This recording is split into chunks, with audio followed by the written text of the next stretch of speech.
Hello, everybody. I'm your host, Stephanie Caston, and this is the Debate Talks. Today, I have guest Dr. Erica, Jordan Coley. She's a writer, mama too, and welder by trade, and Andre Ware. Later on, we will be joined by Jojo. Today's topic is white media and black men.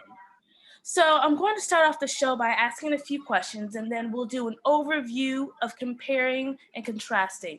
I will compare Michael Jackson versus Stephen Collins. Then I will compare George Floyd versus Chris Watts. Then, if we have time, I will try to discuss on Bill Cosby versus Harvey Weinstein and R. Kelly versus Hugh Hefner. But there will be counter arguments as well. But first, I want to thank you all for joining me today, and I will get straight into the questions. So, my first question to all of you guys: has the media ever affected your perception of your own culture? And then I could get that started off with you, Jordan. Please tell me. Yes. Up until I was probably about 23 or 24 years old, because I grew up very closely with my grandparents who watched the news every day faithfully, and it's on like repeat all day. So growing up, I remember as early as 6 years old, I began to think that Black people just did bad things. For whatever reason, we were prone to do bad things or have negative behaviors. And then, of course, my parents weren't exactly as woke as, they would be considered today. So they didn't counter that with our history. So I just kind of grew up thinking that Black people were prone to do bad things. Now, disclaimer, my mother did. One time I came home from school and had to do a report on Christopher Columbus. And she did denounce that quickly, like he did not discover America. He didn't even make it to America. And she sent me back to school with the proper historical information. And my teacher did not give me high remarks because she was a white woman. She did not give me high marks on that report, but my mom denounced it as quickly as it came into the door. So that's just a disclaimer. I'm not saying my parents didn't teach me history, but it was hard, I guess, for them to counterattack what I see every day. And maybe a part of them believed it at that time too, because of how they grew up. My mother was born in 69. So Oh, yeah. she probably was very influenced. So yes, the media has played a role, especially the news, in affecting how I used to view my culture. Okay, and Erica, Dr. Erica, do you happen to feel the same way, or is it a little different? I can agree with her. When I thought about what you asked, I had a little different perception. And so when I think about how the media played a part, I think about me growing up on the south side of Chicago and how I watched Channel 9 News and everything. They always find this one Black person who represents us all that always look like the worst, a hot mess, might be missing teeth, might be drunk. And it's really truly embarrassing. It's not like they find it me or someone that can really show like a true depiction of our culture. So it's always the one person who just looks poor, looks bad, and they interview them.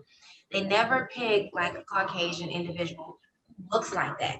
Sometimes you might get like what the status quo have like is trailer trash, but typically it's the worst looking Black person to represent us as a culture. And see, for me, that's when it become embarrassing. So it's not that I don't love my culture because I love my people. I think that the media displays us in such a poor manner. And so that's our representation. So I wish they would have interviewed me. And I bet you they'd be like, that's right, Black girl, you go, girl. But that couldn't happen. It's always someone who is just like drunk. They have beard on their face, not a cut. They got on a white t-shirt, it's dingy. And they're like, yeah, she did it. I just really want them to some more, I don't know, credible people before they show our race like that. That's all I'm saying. So I that's my agree. 2 cents. I agree. And then Andre, how about you? What's your response? Well, yeah. Me just growing up, being from Chicago, early on, my parents used to teach me things like, it's propaganda going towards against us. So they grew up in the era, again, being from Chicago, around Fred Hampton, and so if you want to say woke, they were woke. They was there.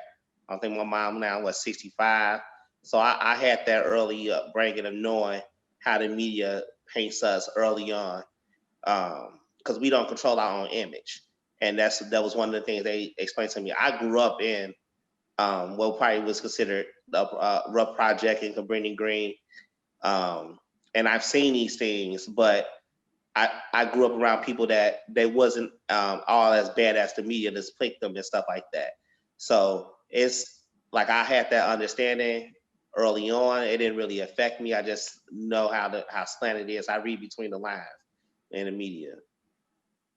I would have to agree with everyone. I did have a skewed perception of us, but thankfully, because we're from the south suburbs of Chicago, we got to see the different variations of it. We got to see how, even though someone from Chicago Heights or Markham may live this way, but you have Olympia Fields, you have Homeward Floss, where different blacks of different uh, income and that changes our perception. Like, okay, yeah, it may seem like this in television, on the news and so forth, but we live it. We have different family members that live in different neighborhoods in different areas. So yeah, it did skew me, and then I had to go to college to kind of unravel that and become more woke, because at the high school that I went to, me and Dr. Erica went to the same high school.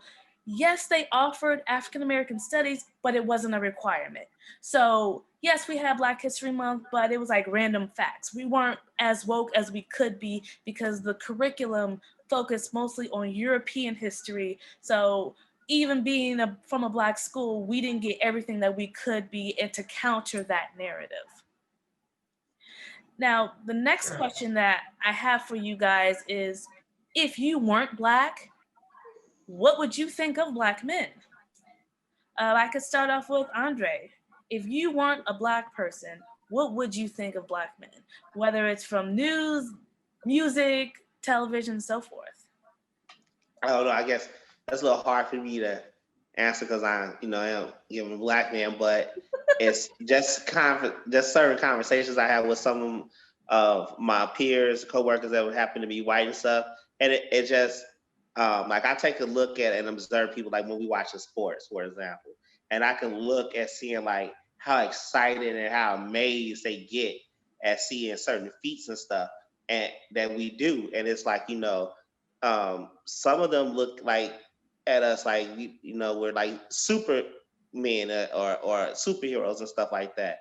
But like, and I tell folks, yeah, like when you look at a player on any level, doing it professionally or going into professionally, there's some other genius because for them to do what they can do with their bodies, whatever it's Gabby or Guilford's, um, um, Simone Biles, like whatever it's LeBron James and stuff. Those are like geniuses we're watching out here, like because that everyone is not out here doing those type of things.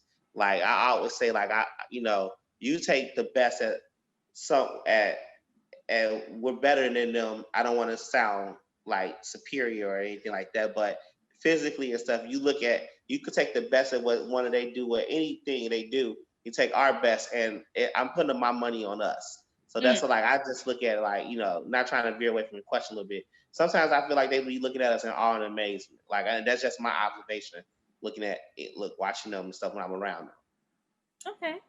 How about you, Dr. Erica? If you weren't Black, what would you think of Black men? So I got that question twofold. So if I wasn't Black and I was any other nationality, I would look at them according to the news, like they're gangsters, they're rappers, they're violent, they're angry, they're mean. But then in contrast, you know, sometimes they're on like Ebony, Man of the Month, and I'm like, they're fine, they're handsome. So, like Jordan, like Andre was stating, as far as like them being their player, their athleticism and those things, they got the perception of they are basketball players, they are football players. Our aggression allows us to become good players and athletes. But we don't play such a strong point in politics up until the late, president we've had with President Barack Obama. But other than that, we were more entertainers in that realm. So either we were in the entertainment or we were just violent. We thugs, they're scared. So I don't think we have any other happy medium. They're not like, oh, those are good fathers. That's not what you're seeing. So to me, if I wasn't, you know, black at all, African American, I would see it as that twofold. Either you're an entertainer or you're in the streets. That's it. Thank you. If I could piggyback off that, like, just to add something, it's like, if you think about us as a people, our culture, our image is the most imitated image in the world, and the number one export out of this country is Black culture, i.e., hip hop. Like, it's exported everywhere, and that tells me another side of the story. Like, yeah, they really do have a lot of admiration for us. Like, they love us. Like, nothing will really move without us out here. And I can even go deeper into as far as like our military superiority over people over other countries and stuff. Like, yeah, they get a lot of they get a lot of foreigners for, like, I say, like, exporting a lot of billion mines. But when you look at those countries that they're exporting, giving them those foreign visas to stay over here, look what those countries are from. A lot of them from at the continent of Africa. A lot of countries inside Africa. So, like, we hold up a lot and stuff. That's what I say. Like, they have a lot of admiration for us. I just wish we could all come together and understand our real true power in that. So more of a love-hate relationship than anything. Absolutely. I heard one of someone I like to mentor, Dr. Boyce Watkins, said, they love us, but like a dog or a pet, and like, like, yeah, that's how I look at it in that sense. Thank you for that. And then Jordan, how about you? What would you think from the outside looking in? I agree, but the word I would think of is like fetishized. Like, Black men are like a fetish for, for people outside of being Black. So when I look at them, they're like a fetish. And almost when I got on the internet, I realized that a lot of Black men don't necessarily like or love Black women either. So then other outside cultures of women feed and buy into that, so they become more of a fetish. And I don't think that Black men are loved for being who they are outside of us, for real. They're loved for entertainment, they're loved for status. When you look at Kim, that the Kardashians, Kim, all of them, all their biracial babies are made from the fetish that they have. But do they really love their Black men and everything that came with their Black men? No, because most of their Black men forsook where they were from anyway. They kind of left it and dropped it. So I feel like Black men, from the outside looking in, I'm still kind of looking as a Black woman too, because it's a part of Black men that I can't get to see or love Black women. And of course, we know the bell curve, not all. But what I'm saying is, even from the outside as a Black woman, it just looks like the world has a fetish for Black men. But will they love and die for them the way that we would? Absolutely not. And yeah, and then I agree with that, because I agree with a little bit of everything, because what from the outside looking in, we only have the split view. You're either from the streets or you're an entertainer, but you don't hear us talk about being an accountant, being an architect.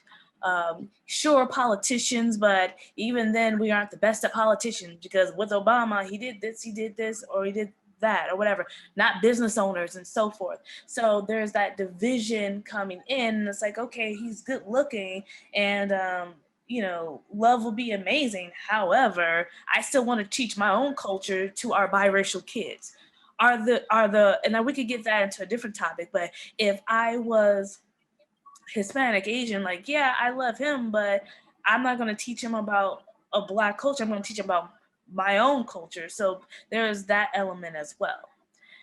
Now, my next question for you guys, what are some of the common themes when you see the headlines when it comes to us, even Black men? What are the common headlines? I can start off with you, Dr. Erica. For me, common headlines, I see a lot of prison talk, nonviolent offenders, drug dealers,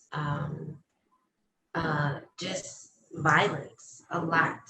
I know it depends on what you're watching, but that's typically all I see.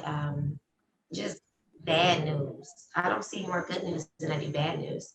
And even when you think about celebrities or even non-celebrities, it's only reported the bad news. It's not like, oh, well, he donated this. They're like, oh, he cheated on his wife.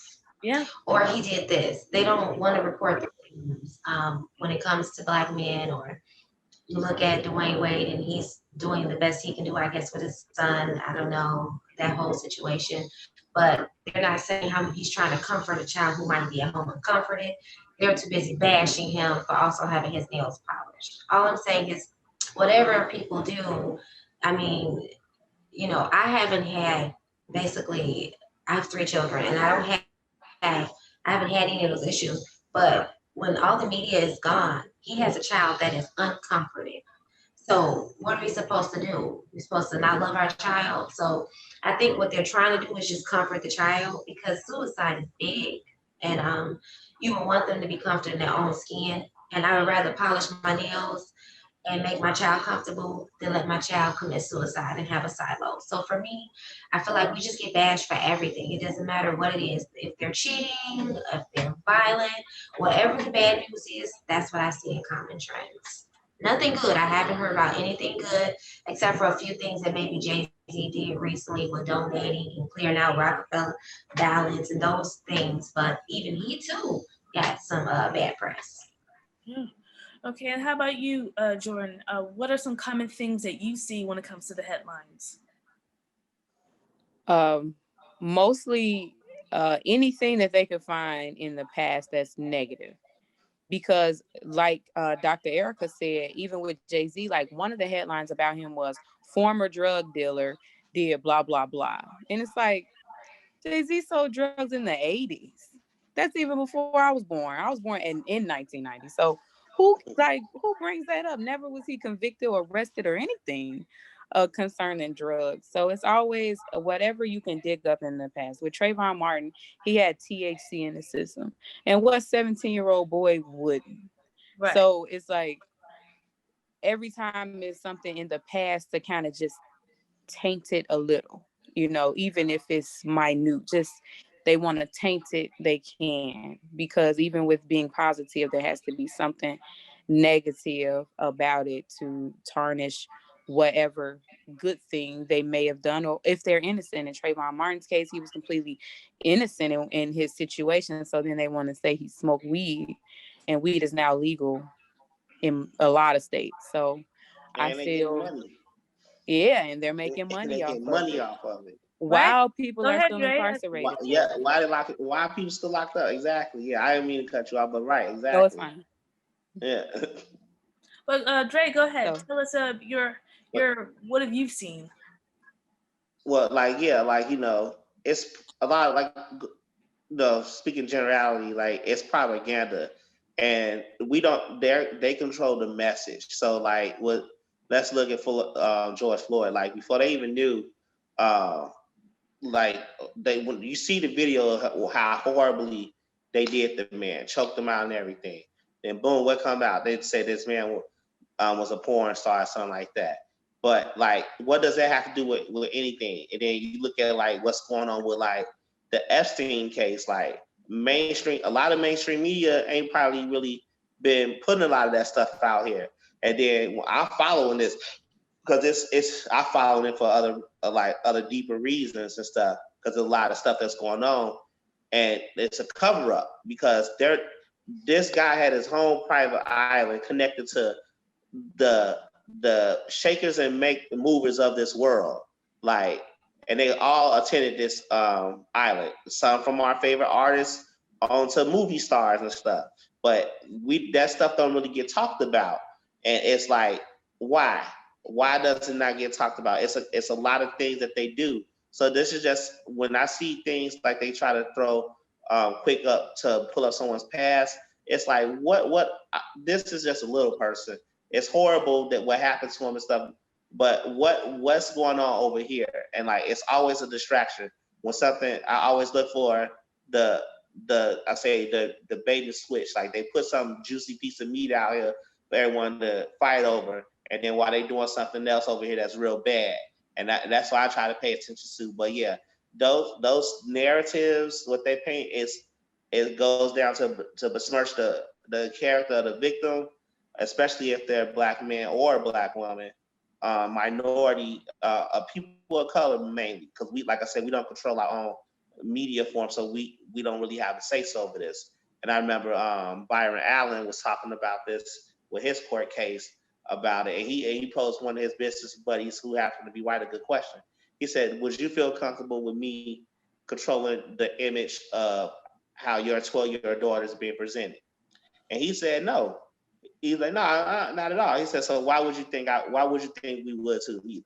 And that's what we need to start focusing on, like, to have our own control. Like I see LeBron doing something with that $100 million media purchase. I hope that really comes out to something impactful for us. And then that ties into my next question. What can be done to counter the narrative that's been put out there? What can Things like that. Ownership. Ownership. That's what it comes down to. Like people need to come together and make a company. Like, for example, me and my buddies, we just started a business capital. We been operating in the 7 months, and we already got saved. We set a goal this month. We had $10,000 just to save. Now we about to go look at an investment. What we about to go buy and such like that. That, like, and some people got to learn their roles in a company. Like everyone, I feel like coming up, because I'm 37 now. Some of my friends that I had, it was things that stopped us was people with egos or a lack of communication and lack of understanding. Now that we're at all different places and stuff, we're making things try to work for us and focus on the change in the areas that we want to see. And that's why I think that the people that have way more resources and money for us, I see they can do that. Because our buying power is strong. Like, we control over $1 trillion in buying in America's economy. So, like, again, one of those things solutions would be ownership and stuff. Put the teams together to make things happen. All right, thank you for that. So my next question is, how can we hold these sources accountable? Dr. Erica, what should we do to hold these sources accountable for their actions? I think the first thing we as a people need to do is stop believing everything we read. I know that President Trump is not the favorite. This whole fake news thing has been like the most trendy thing. But it's some truth to that fake news. Just because someone reported it, it doesn't mean it's necessarily true. And not all aspects of it might be true. So I think one thing is, when we see something that is reported, ask, where's your proof? Show us some proof. Instead of just believing it, do you have a photo? Do you have it in writing? Did they sign their name next to it? We need to hold the media accountable for the things they report. We need proof. We need proof. If you don't have proof, don't report it. So when you're on here like, this is the Channel 9 News and this is what happened, here's proof. I think anything that is explicit to the internet or just anything that they put out, they need to show proof. Solid proof would allow a lot of this to just go away. Okay, does anyone have anything to add to that? Because with my thinking is that we can sue.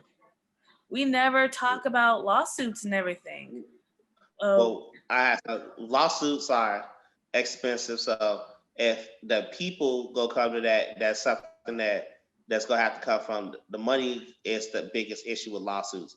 But what I want to piggyback off, I want to say is do with our dollars, like that again, that buying power that we have, and we could protest those advertisers that put up their ads on those media stations, letting them know that hey, we don't agree with the way how they portray us, and do that with our dollars. Like start buying locally at our own Black owned businesses. That's one of the things that I do.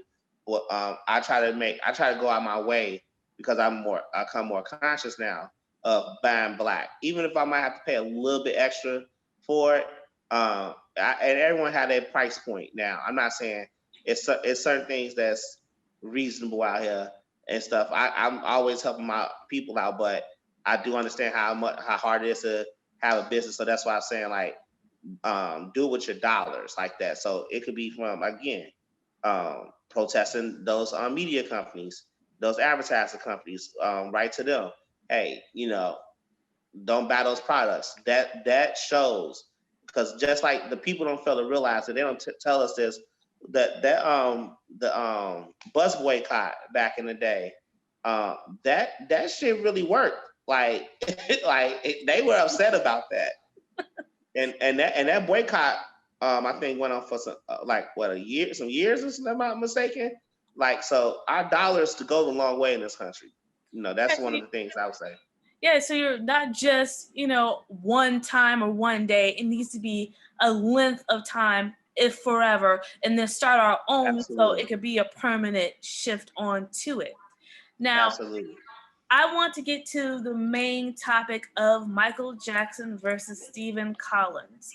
So, as the Black community, we grew up with Michael Jackson, and I've seen him in the tabloids go from the buying the Elephant Man's bones and sleeping with an oxygen tank to Wacko Jacko and a pedophile. So obviously they are trying to ruin his legacy, ruin his brand, and then last year coming out with Leaving Netherland.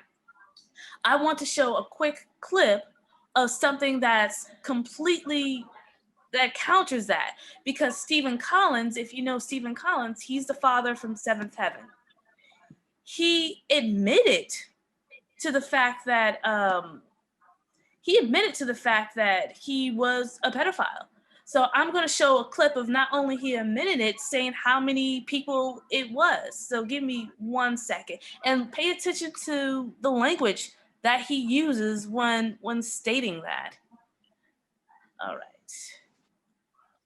During a marriage counseling session with his estranged wife, Faye Grant. The exposure happened a couple of times.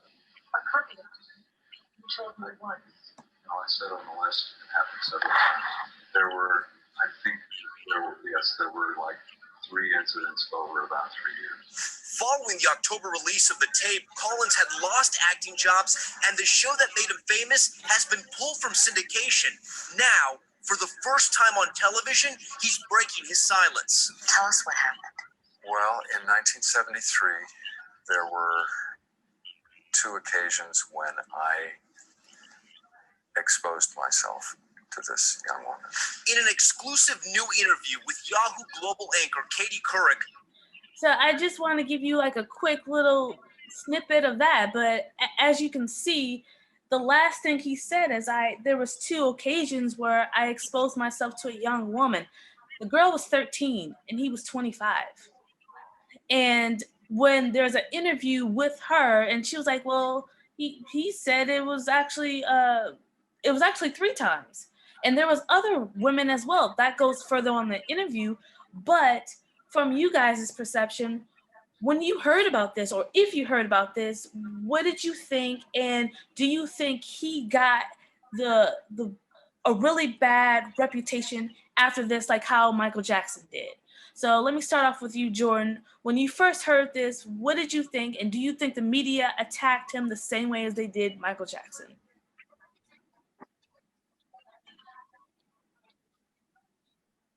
When I first heard it, it was, of course, obviously sick. And I did grow up watching Seventh Heaven. So, you know, I was appalled. But it was gently brushed under the rug as well, because it's not being brought up again. And, as with his Black counterparts who have the same accusations, there are movies and documentaries and interviews and interviews and interviews. And he had one interview with a very prominent news person, and it was like comforting.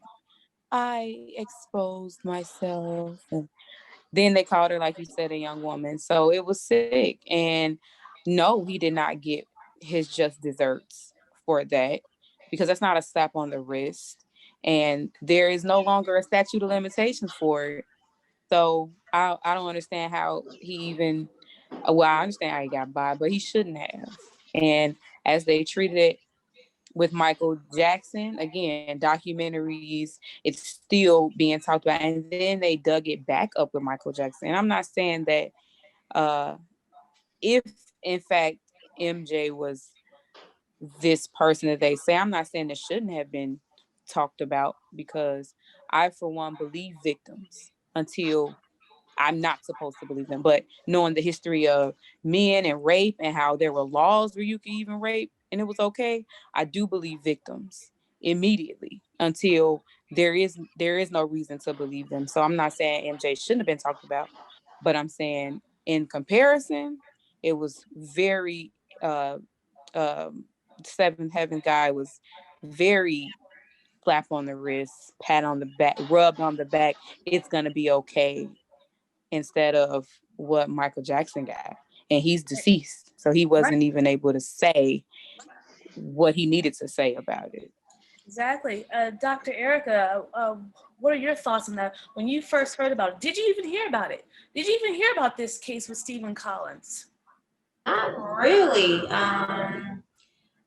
What I do know, I have to say I agree with Jordan. I believe that for them to even depict this woman as a young woman instead of saying a child was the first problem. When it came to MJ, they were also talking about what he was doing to kids and paying out families. This young child was exposed. And I'm sure she probably received some type of payment too, because she's able to do an interview and it's all like, oh, it's okay when it's not okay. He actually should be uh, going to jail like the rest of the people, because I think MJ would have ended up there eventually, but he's deceased now. They are attacking everyone. And so it's all or nothing. But of course, they are. They're definitely not. They're just giving him a slap on his wrist, and he's not taking it. But my problem with the whole situation is parents. Elaborate. You're not going to be able to expose my child to anything, because at 13, you're not going to be alone with my child for anything, and I'm going to be on set while you guys are recording for everything. And so that's for Bill Cosby, R. Kelly, Michael Jackson, for everything. If you have my 13-year-old, I'm accompanying my 13-year-old. So now when you want her to work, you're going to have to pay for my salary to watch her and watch him too, or him, or watch him too. So for me, it's like he got a slap on the wrist. But admitting it. And I mean, the one thing we don't want to do is stop them from admitting it, because now we know the problem. So people are not admitting it because they're scared to go to jail. But maybe if we kind of lessen the charges, people might admit it, and so we can know to protect our children better. And that's just my thought.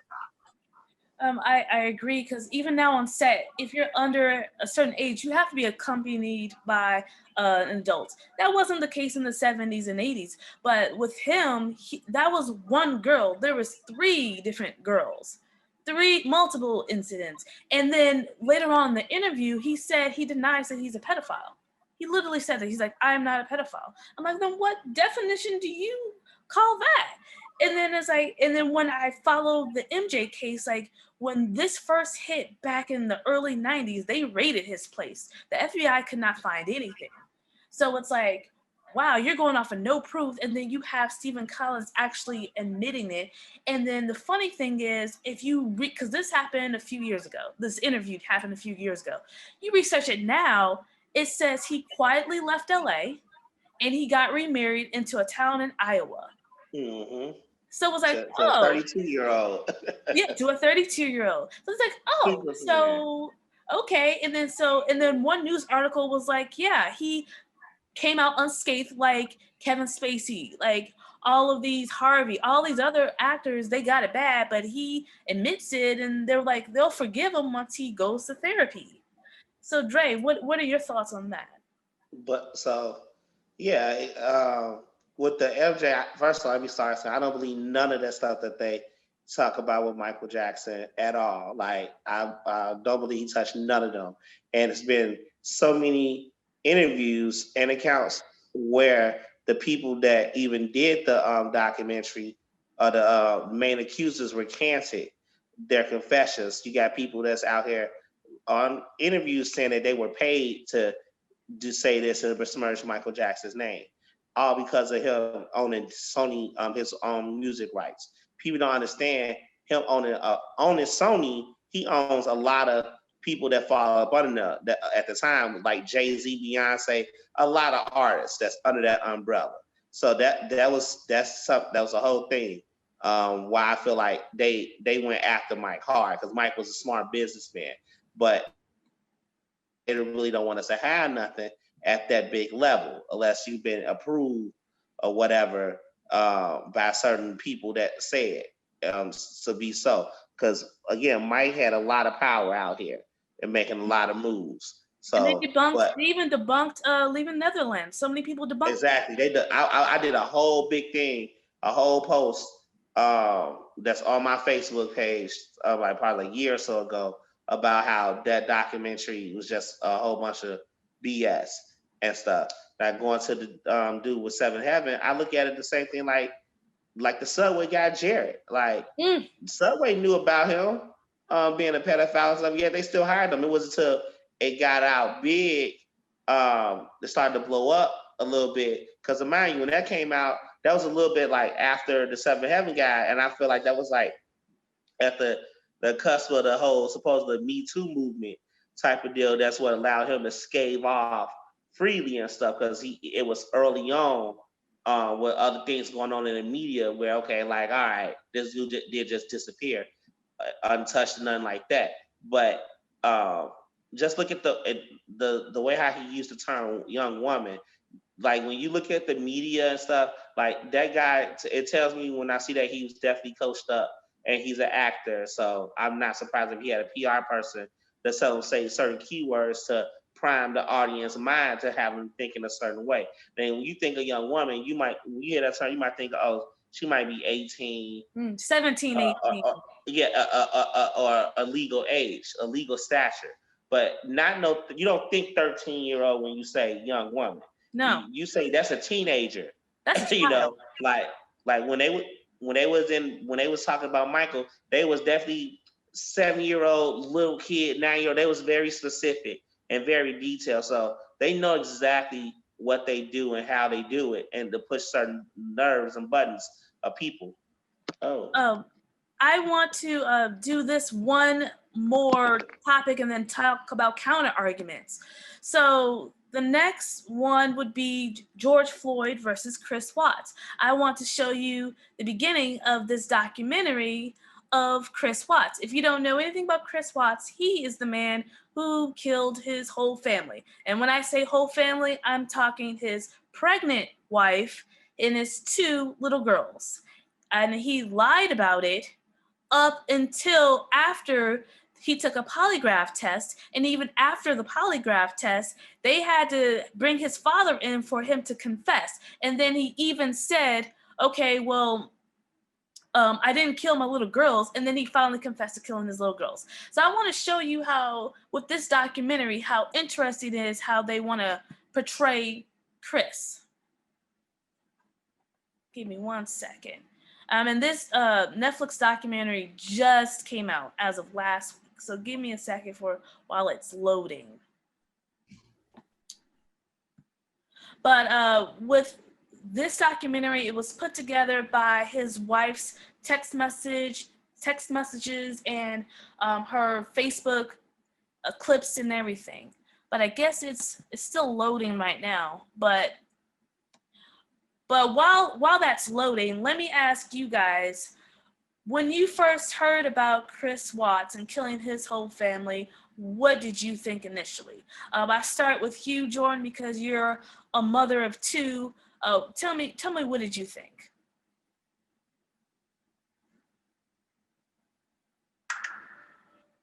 Oh wait, here we go.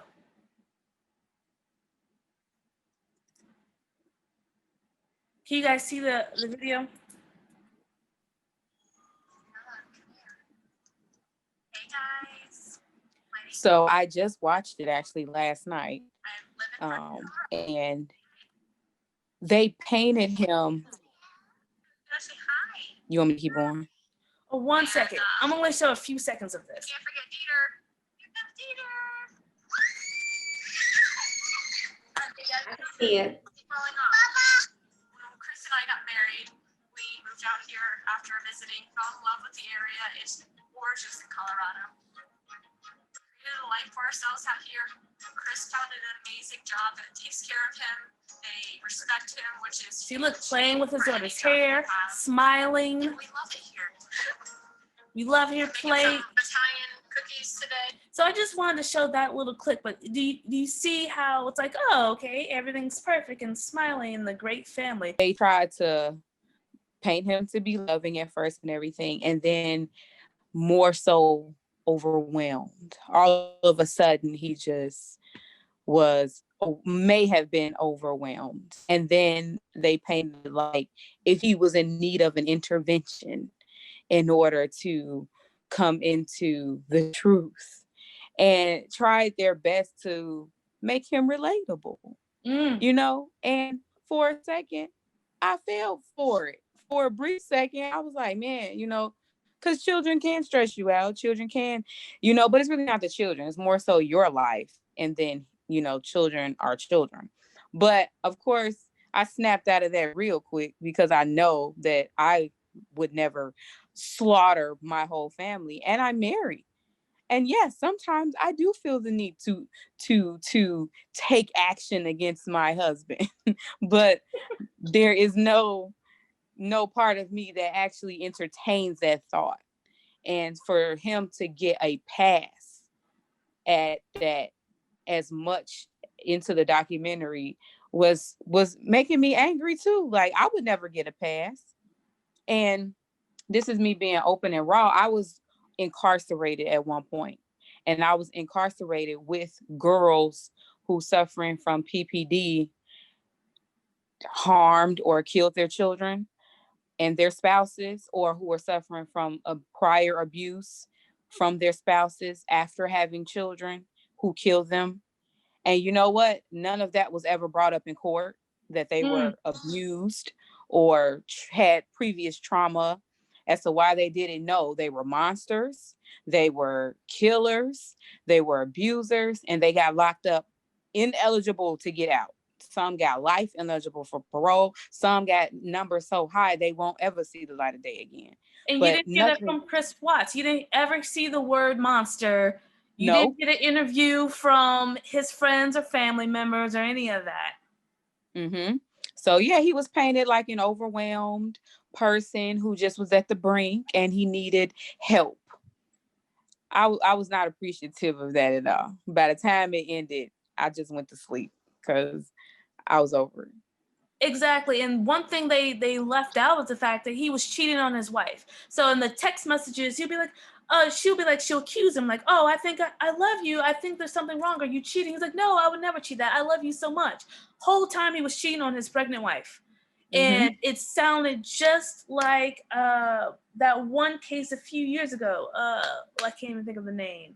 Same thing happened. There was another case a few years ago.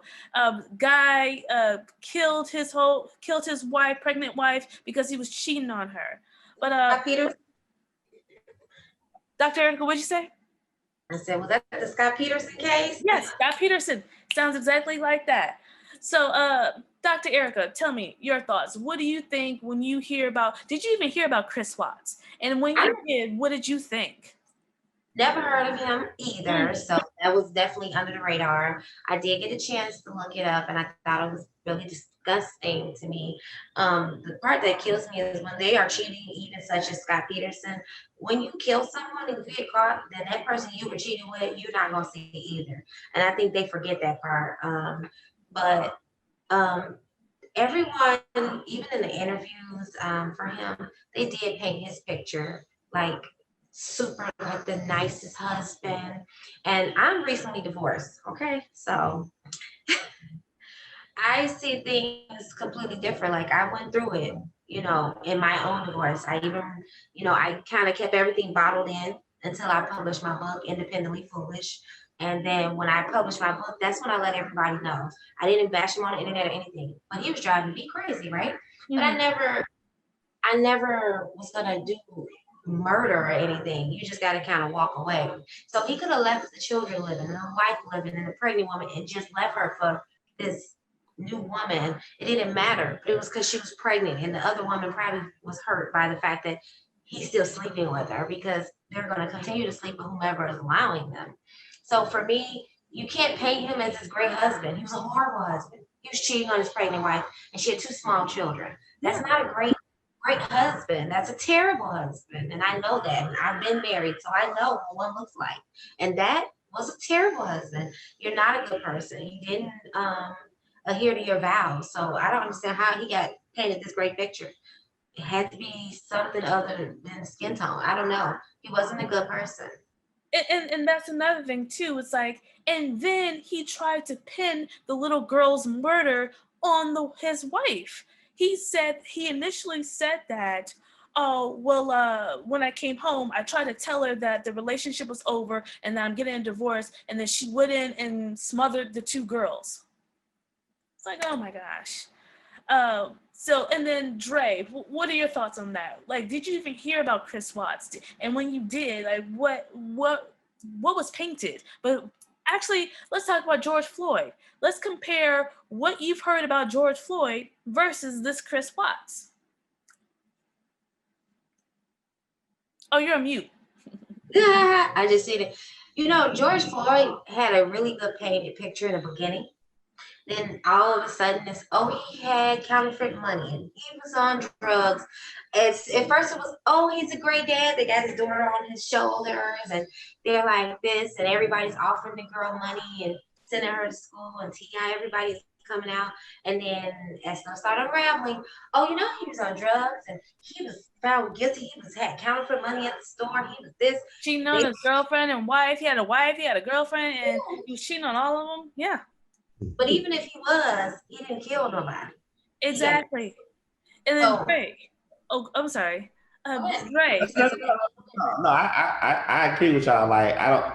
It's this goes back to what I was said earlier. It's like we don't control our own image in the media. There's it's not a lot of truth going on that's being told. It's always going to be slanted, never to paint them in the real light of who they really are.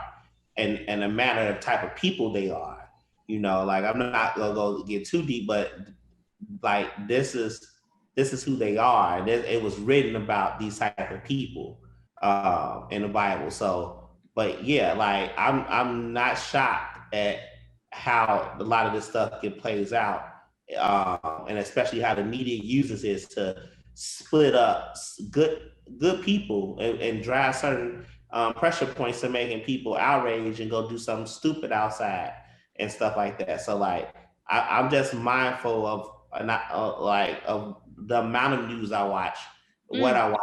I'd rather read something more, and I can even look in reading. Even with that, that's not all truth. It's half lies in a lot of them publications that come out.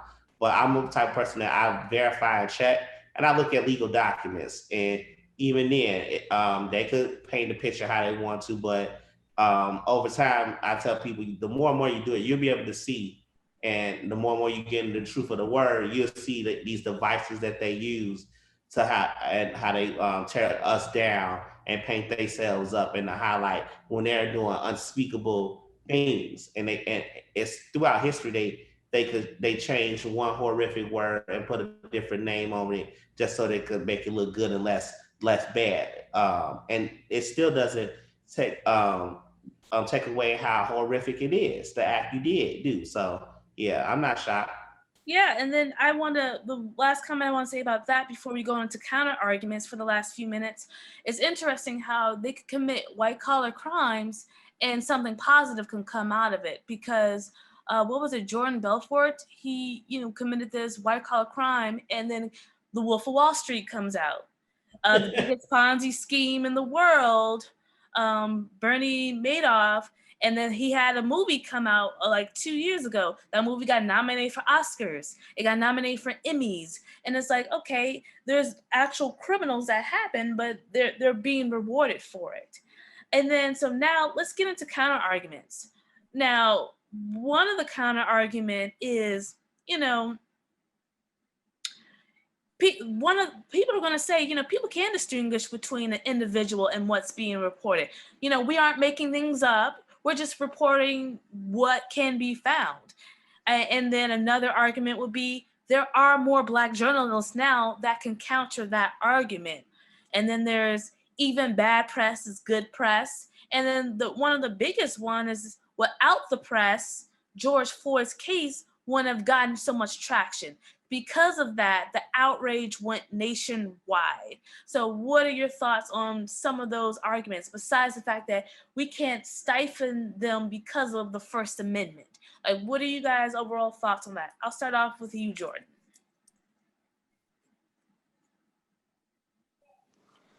I'm kind of torn between, I'll just say what I need to say. So Toni Morrison, being my favorite artist, author of all time, she once had a quote that talked about ignoring racism, not ignoring it, like not speaking out against it, but not endeavoring to debunk it or prove yourself against it. Because she's like, in paraphrasing, they tell you have no language, you spend time telling them you have a language.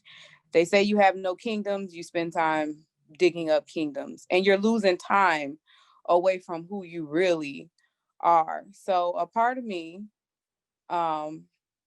really wishes that Black people as a whole would just start to ignore the media. And yes, we know the truth, but I don't care. I don't care for when Roland Martin gets on and starts his arguments and flailing his arms, disproving everything that Bill O'Reilly says. I don't agree with it anymore. It's like, stop wasting time yelling at white people. They're never going to get it. And we have our own theories of what could help us, buying black capitalism, pretty much. Having our own, owning our own. We already have the plan and the game plan that our ancestors have left. We have things written and left by John Lewis, who gave us the game plan of what to do and how to counterattack it. Toni Morrison, all of our greats have taught us how to move forward. So I actually get tired of seeing our people get on and try to argue with the white people about who we are. We know who we are. We have 4 people on this podcast, and each and every one of us have degrees, credentials, trades, businesses, every single one of us moving along. And we have had mountains and hills to climb. We are divorced. We are felons. We come from situations that may not have been ideal, divorced parents, et cetera, et cetera. So it's like, we don't have to prove. We spent years climbing to get where we are today. Tired of arguing with white people. I don't care what they say anymore. Like, let's just have our own and watch it and ignore them. No one could give Bill O'Reilly traction if we didn't care about what he said. All right. And Dr. Erica, how about you?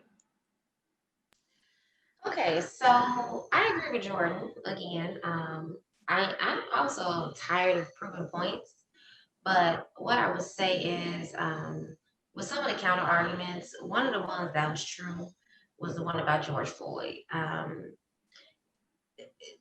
George Floyd is one out of many. Mm.